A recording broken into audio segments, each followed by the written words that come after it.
नमस्कार, मैं राकेश चौधरी। पश्चिम बंगाल में चुनावी हार के बाद टीएमसी के अंदर घमासान छिड़ा हुआ है। पार्टी के 60 विधायकों ने बागी रुख अपना लिया है। वहीं 20 सांसदों की एक टोली ममता के नेतृत्व पर ही सवाल उठा रही है। लेकिन इस बीच सियासी गलियारों में शोर है कि ममता बनर्जी बड़ा कदम उठाने जा रही है, जो बंगाल ही नहीं बल्कि देश की राजनीति में भी बड़ा उलटफेर कर सकता है और बड़ी हलचल मचा सकता है। राजनीति में कहा जाता है कि यहाँ ना कोई स्थायी दोस्त होता है और ना ही कोई स्थायी दुश्मन। लेकिन कभी कभी हालात ऐसे बन जाते हैं कि जो नेता कल तक खुद को राष्ट्रीय राजनीति का विकल्प बताते थे, आज उन्हें अपने ही राजनीतिक भविष्य की चिंता सताने लगी। यही हालात पश्चिम बंगाल की राजनीति में इन दिनों बन रहे हैं और ममता बनर्जी को अपने राजनीतिक वजूद को बचाने की चिंता सता रही है। इस बीच ममता बनर्जी ने दिल्ली में इंडिया गठबंधन की बैठक के बाद सोनिया गांधी से भी मुलाकात की। माना जा रहा है कि इस दौरान सोनिया गांधी ने ममता बनर्जी को टीएमसी का कांग्रेस में विलय करने का ऑफर दिया था। इसके बदले सोनिया ने ममता बनर्जी को कांग्रेस की राष्ट्रीय उपाध्यक्ष, जबकि अभिषेक बनर्जी को कांग्रेस महासचिव का ऑफर दिया गया। सूत्रों की माने तो ममता बनर्जी तो टीएमसी का कांग्रेस में विलय करने के लिए तैयार है और इस ऑफर पर विचार करने के लिए कुछ दिनों का समय भी मांगा है। लेकिन उनके भतीजे अभिषेक बनर्जी ने राहुल गांधी के साथ दिल्ली में 10 जनपद पर मीटिंग कर बड़ी शर्त रखी। अभिषेक बनर्जी ने पार्टी के विलय की एवज में ममता के लिए राज्यसभा सीट और सदन में नेता विपक्ष का पद मांगा है।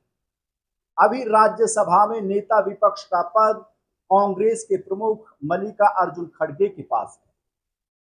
दरअसल ममता बनर्जी का राजनीतिक सफर भारतीय राजनीति के सबसे संघर्षपूर्ण और दिलचस्प अध्यायों में से एक माना जाता है। एक समय वो कांग्रेस की युवा आक्रामक नेताओं में गिनी जाती थी, लेकिन पार्टी नेतृत्व के साथ बढ़ते मतभेद के बाद उन्होंने अलग राह चुनी और तृणमूल कांग्रेस की स्थापना की। उस समय बहुत कम लोगों ने कल्पना की थी कि एक क्षेत्रीय दल भविष्य में पश्चिम बंगाल की राजनीति का सबसे बड़ा केंद्र बन जाएगा।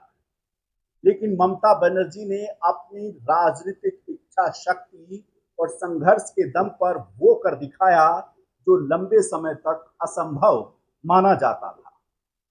उन्होंने पश्चिम बंगाल में 3 दशक से ज्यादा समय तक सत्ता में रही वामपंथी सरकार को सत्ता के बाहर का रास्ता दिखाया और साल 2011 में मुख्यमंत्री बनकर इतिहास रचा।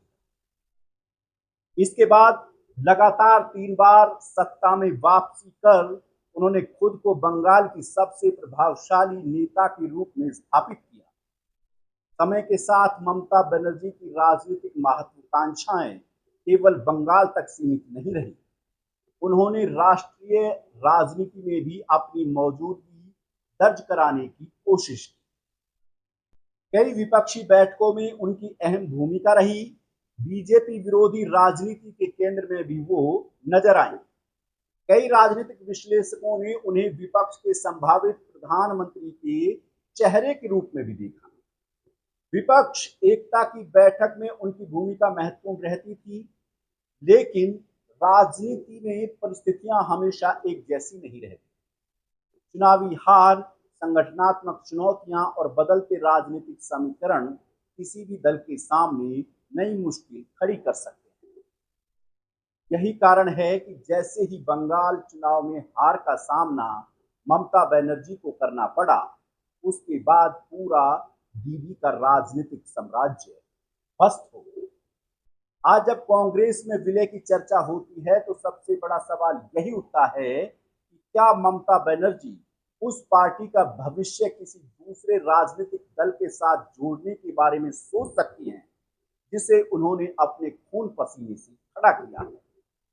क्या वो अपनी अलग राजनीतिक पहचान को पीछे छोड़कर किसी बड़े राजनीतिक ढांचे का हिस्सा बनना चाहेंगे, या फिर ये केवल राजनीतिक अफवाहों का बाजार है जो दिल्ली की बैठकों और नेताओं की मुलाकातों के बाद गर्म हो गया है। दूसरी ओर कांग्रेस में भी लंबे समय से विपक्षी राजनीति को मजबूत करने की कोशिश कर रही है। कई राज्यों में कमजोर पड़ चुकी कांग्रेस के लिए क्षेत्रीय दलों के साथ बेहतर तालमेल बनाना राजनीतिक रूप से महत्वपूर्ण माना जा रहा है। ऐसे में यदि भविष्य में किसी बड़े राजनीतिक समझौते की संभावना बनती है, तो उसका असर राष्ट्रीय राजनीति पर भी देखने को मिल सकता है। हालांकि फिलहाल स्थिति पूरी तरह से अटकलों और चर्चाओं तक ही सीमित है। ना तो तृणमूल कांग्रेस ने किसी विलय की पुष्टि की है और ना ही कांग्रेस ने ऐसा कोई प्रस्ताव सार्वजनिक रूप से स्वीकार किया है।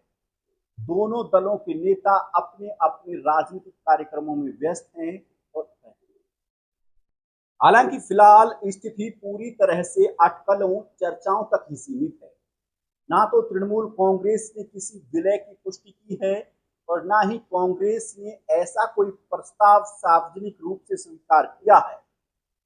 दोनों दल के नेता अपने अपने राजनीतिक कार्यक्रमों में व्यस्त हैं और आधिकारिक स्तर पर किसी बड़े बदलाव का संकेत नहीं दिया गया है। लेकिन राजनीति में संकेतों का महत्व हमेशा से रहा है। नेताओं की मुलाकातें, बैठकों की तस्वीरें और बंद कमरों में होने वाली बातचीत अक्सर नई राजनीतिक संभावनाओं को जन्म देती। यही वजह है कि दिल्ली में हुई हालिया मुलाकातों को लेकर लगातार नए नए राजनीतिक अर्थ निकाले जा रहे हैं। लेकिन इतना जरूर है कि ममता बनर्जी कांग्रेस और विपक्ष राजनीति को लेकर शुरू हुई ये बहस फिलहाल थमने वाली नहीं है। राजनीति में तस्वीरें अक्सर शब्दों से ज्यादा बोलती हैं और दिल्ली में हुई हालिया मुलाकातों की तस्वीरें भी कई सवाल छोड़ गई। अब सबकी नजर इस बात पर है कि क्या ये सिर्फ विपक्षी एकता का प्रयास है या फिर भारतीय राजनीति में किसी बड़े बदलाव की भूमिका दिखी जा रही है। फिलहाल जैसे ही इस चर्चा ने जोर पकड़ा है, उसने सियासी गलियारों में हलचल जरूर पैदा कर दी है। बहरहाल अब देखना होगा कि ये सिर्फ अफवाहों का गुबार है या फिर भारतीय राजनीति में बड़े बदलाव की आहट है। ऐसे में आप इस खबर को लेकर के क्या सोचते हैं, हमें कमेंट में बताएं और हमारे चैनल को सब्सक्राइब करें। नमस्कार।